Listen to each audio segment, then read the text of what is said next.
Hi,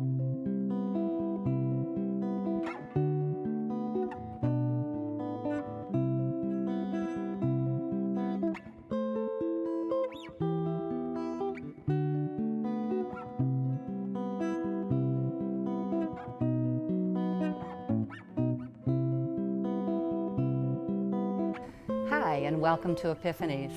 I'm the Reverend Jessie Brandon, and I'm a life cycle celebrant as well as a metaphysical minister. And this is my opportunity to bring together my two loves, books and people. So today, kind of a funny thing happened. My guest picked a book that is really fabulous. It's called Siddhartha. She no longer has a copy, and I couldn't find a copy. So we're going digital again today. So Siddhartha is a novel by Hermann Hesse, and it is a 1922 novel that deals with the spiritual journey of self-discovery of a man named Siddhartha during the time of the Gautama Buddha. The book is Hesse's ninth novel and has a simple lyrical style to it. So without further ado, I'm going to invite my guest, Carol Martin, in. Carol, if you'd like to join me, please. Hi. Hi, Jessie. How are you? I'm good, thanks. How are you? I'm good, thank you. Please have a seat.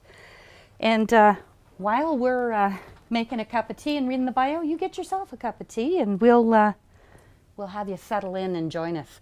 Carol, please help yourself. Cold water, hot water, and tea. Thank And you. I'm going to read Carol's bio to you from her own book called Breathe. And let me just see here. So, Carol is a former world-class athlete. She held the Canadian women's title in the discus event for 7 years and competed for 10 years on the national track and field team. And her lifelong passion is with human movement, health, and expression. And it led to the creation of the innovative one-day Enlightened Living seminar. I've taken that seminar. It is incredible. It establishes a foundation for everyday living with greater physical ease, emotional calm, mental clarity, and most importantly, breath. So, thank you so much for coming. I really appreciate it. So let's talk about the book Siddhartha. First of all, when did you first pick it up? Do you know? I was in my early 20s, and my boyfriend and I, he was on the Canadian cycling team, Jocelyn Lovell. Oh yeah, He's I remember passed that name. now, but anyway, it became our favorite book, coincidentally. Both of us loved it. And I didn't know at that time, I don't think, why I loved it. But in hindsight, I'm quite sure it was that it spoke to a deeper part of me that wasn't in the forefront of my life at that age. It comes to one later in life. I think that the inner realities become more important than the outer realities, perhaps. And this book spoke to a deeper purpose for being here. And it resonated at such a deep level for me that when you asked me which book was most impactful on my life, I had to say that one. Absolutely. And I couldn't tell you really much about it. It was so long ago, but I do know that it was about the depth of the experience of living. Well, the interesting thing to me is there is a series on Netflix right now called, I think it's just called The Buddha or Siddhartha, one or the other. And I've been watching it because it's sort of like a Bollywood movie about how Siddhartha leaves the palace and starts his journey and then becomes Buddha. So it's really interesting because I had forgotten, because I've been doing so much planning and I do have other things, I'd forgotten which book exactly we were talking about. So when I saw this show, I got so involved in it. So it was very cool. So tell me about that part of the book, the story. Can you explain the story to our viewers? The story really is, I guess, a symbolic story of the actual life of the Buddha. So it's like a metaphor, and since we're all on the same journey, it's not a dated story or a dated metaphor, since really we're all on the same journey towards greater enlightenment, if you want to use that word, which is a placement of consciousness within the person that is ever lifting over time. We talk about raising consciousness, and the book is really about that experience. Just like if you talk about the life of Jesus, it's a whole journey in the raising of consciousness. Right. And we're all on that journey, and there is no reason to compare your place on the journey with anyone else, but it's a reality in my mind that the breath helps us to become present to ourselves on that journey. And as you know from taking my class, not to refer to it too much, but the placement of consciousness in the observer part of you takes you to a place within yourself that is of a higher vibration than your everyday experience of your physical, emotional, mental living. So it takes you to a place that's open to seeing with more clarity from a place that's beyond what you're thinking, feeling, and being in your body. So it's trans-dimensional in a way, because we sometimes forget that there's more to life than what meets the eye at the physical, emotional, and mental level. And if anyone is looking for more peace or calm, one actually needs to experience that place that is beyond, that is still part of you.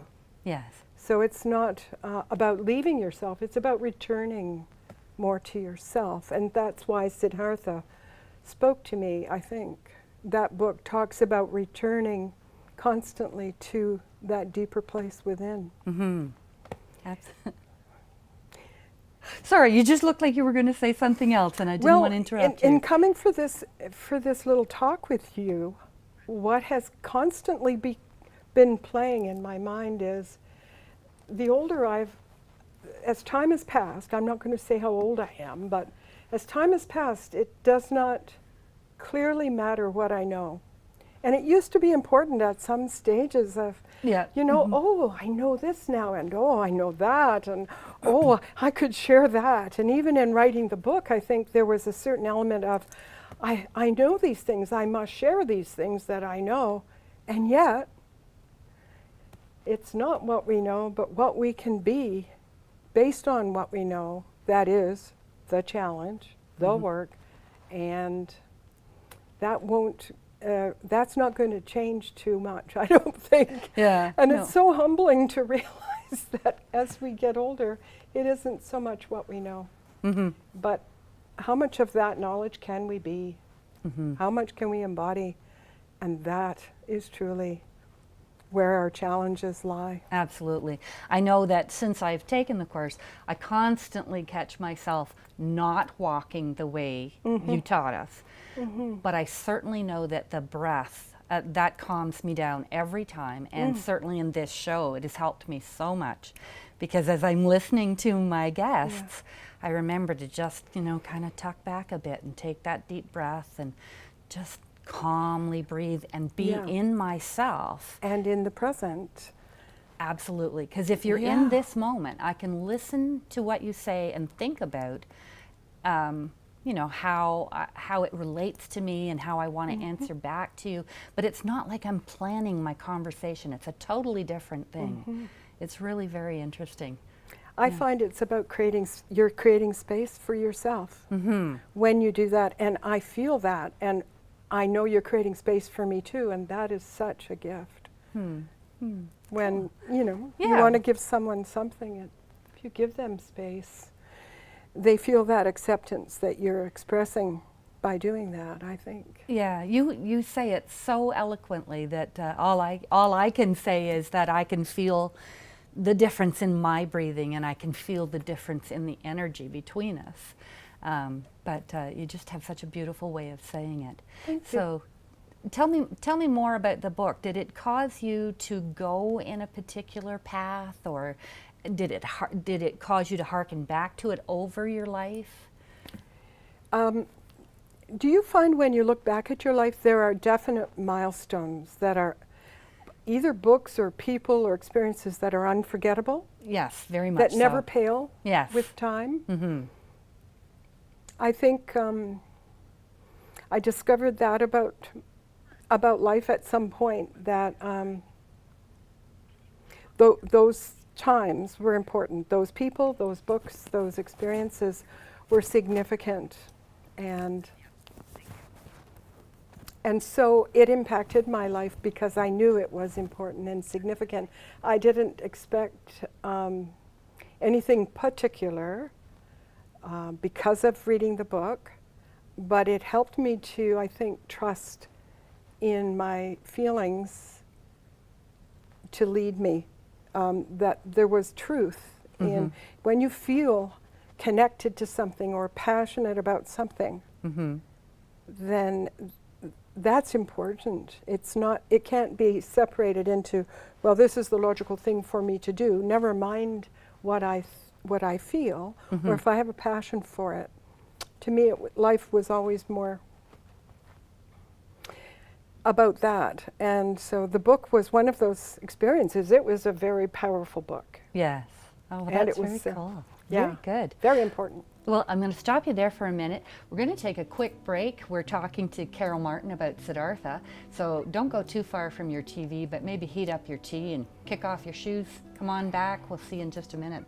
Thanks for watching Epiphanies.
Hi, and welcome back to Epiphanies. Thanks for coming on back. I hope you've settled into your easy chair again. And today I'm meeting with Carol Martin. We've been talking about Siddhartha. And now I'd like to know all about you, Carol. I want to know, well, first of all, I read her bio from her book called Breathe. And I'd like to know what led to this book?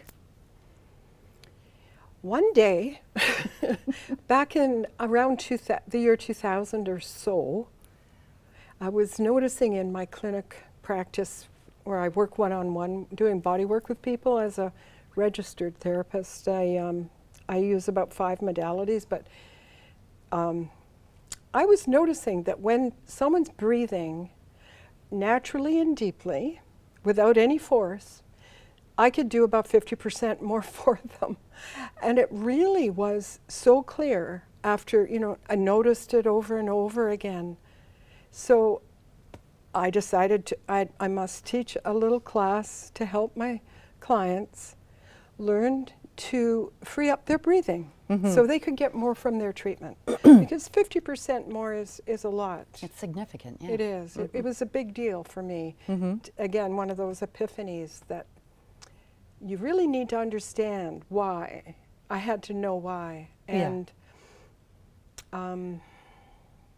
it led to the teaching of a class that I used to teach in 2 hours called self-care, which I looked for 3 skills that would bring people's breath into the forefront, skills that would be easy to learn, that could be integrated into everyday life, basically, that would free up their breathing.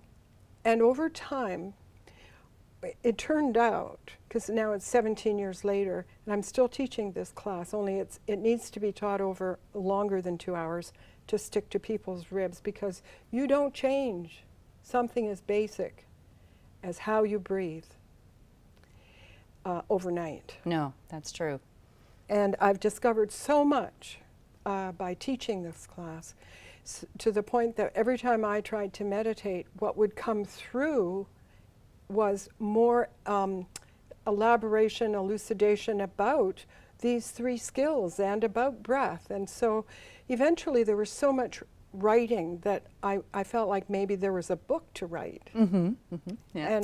And so I spent 10 years writing and another 3 or 5 pulling all these various pieces together into something that was coordinated and easy to read.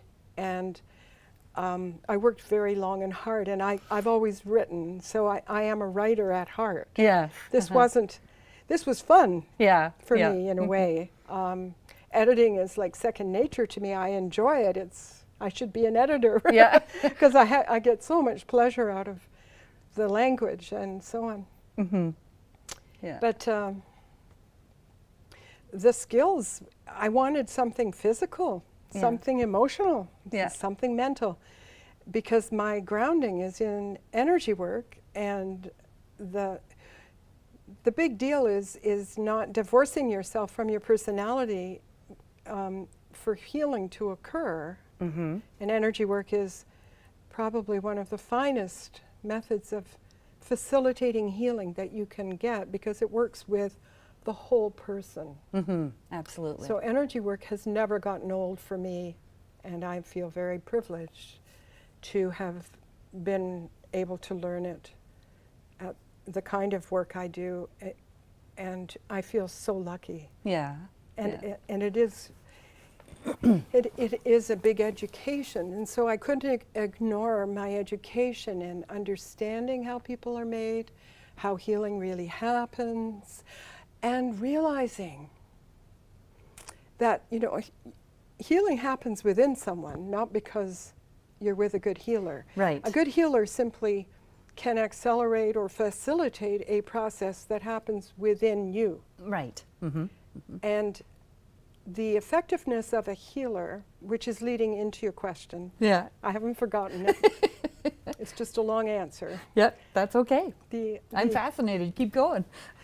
If the healer can get out of the way enough, because their own personality desires to help or to do something, will be in the way of them actually receiving information from that person's field, which knows exactly what to do if it's allowed and if it can. So the healer's efficacy or ability to help involves their own alignment and attunement with the highest vibration within them, aligned and attuned to the highest vibration in the other person. Right. And that has to be kept during the time that healing is offered, so that it's coming from a non-personal place. Absolutely. A transpersonal, which is energetically above the diaphragm, so consciousness needs to be located here in the observer place, which then links to the energy of the soul, and so on. Because the soul, as I understand it, is and believe is the true healer of the form. And what we're working on is the form. Right. And that involves the personality, the physical, emotional, and mental aspects. That's where the work is. That's where all the, we'd love to bypass some of this, right? Because everyone has emotions that are not resolved. These are energies that are, if unacknowledged, Right. reside within the emotional body and need to be released, but acknowledged often in the process of being released. Right. Because they will play havoc with the physical and mental bodies. The emotions are Absolutely. powerful energies that require, I liken them in my book and in the class to children, because children can be, you can deal with a child's upset just as you can with your own emotional upset by creating space for them, by not judging them, by accepting them in this moment, no matter what's happening to them. And that's what's needed. Yeah, you just reminded me that I actually did that, and it was because of your class, your seminar that I took, that I knew this. And I did see a child who was having difficulty, and the mother was busy, and I just, sat down and listened to the child, didn't ask what was wrong, Right. because it wasn't about that. It was about the child being heard and being noticed. Yep. And mom just didn't have time, and so I did. And I thought, as I was doing it, I thought, this is what Carol meant. So it was very cool to be able to employ that that information and see the difference, because the child calmed right down. And even though I was basically a stranger to this child, we were in an environment where I was there for a while, but the child didn't know me. But because I took the time to listen and acknowledge, the child changed. And so that absolutely spoke to what you said, is that that's really all our emotions need, is to be acknowledged and to be allowed space. And so I've actually employed that with myself.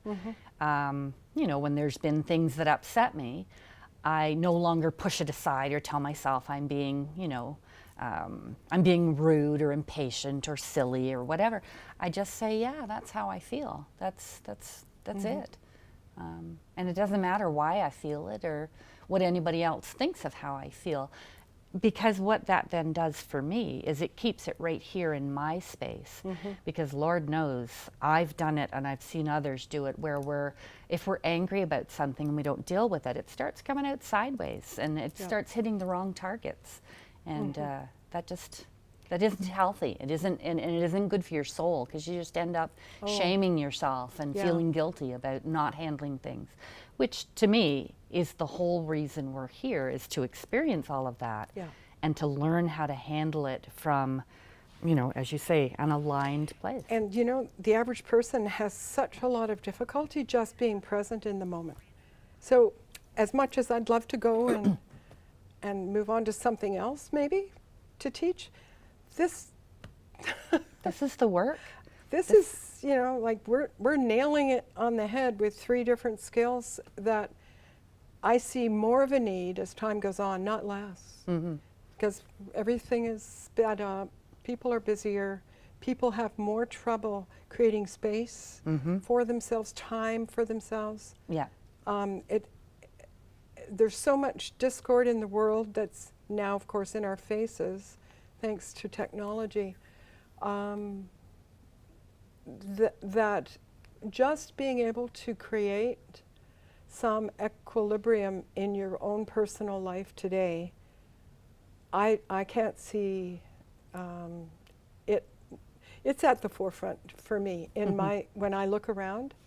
It's not getting better. Right. The need for people to be able to take care of themselves emotionally, mentally, and physically is getting stronger and stronger. I'm just going to stop you there, Carol. Absolutely. And I'm going to say to my viewers that if you have any questions about Siddhartha or Carol's book, Breathe. Or the Enlightened Living Workshop. Or the Enlightened Living Workshop, right. I'm telling you. I wish everyone would take it. I really do. Yeah. Isn't that awful? No, it's absolutely fine. But it sounds so self-serving. And honest to Pete, I put hours and hours into preparing, to offering it. And because I'm just one person, and I can't afford to advertise. Right. And so I'm not helping that many people. It would help so many people. Well, just 1 minute. I'm going to say to you that I would like you to email me at jessie@jessiebrandon.ca with any questions you have about the course, about Carol, about the books that we've talked about, and I'll address them in a later showing. And so I want to ask you, Carol, my final question is, do you have an epiphany that you can share with us briefly? I think you've already alluded to a couple that were pretty pretty most incredible. people are so attached to what they know, and it is crippling them in a lot of ways. So to let go of the importance of knowing and to start trusting what you feel and just to be present to yourself will change your life, because it'll change your communication with others. Yes, it absolutely does. Carol, I can't thank you enough for taking time out of your busy schedule. I know that you've, especially Thursdays, so thank you for putting me in the middle there. I really appreciate your time. You're welcome. And thank you, viewers, for watching Epiphanies. I hope that you'll join us each week and see what guest we have and what book we're bringing to you. I thank you for your time. I hope you enjoyed your tea, and I hope you enjoyed the show. We'll see you again next week.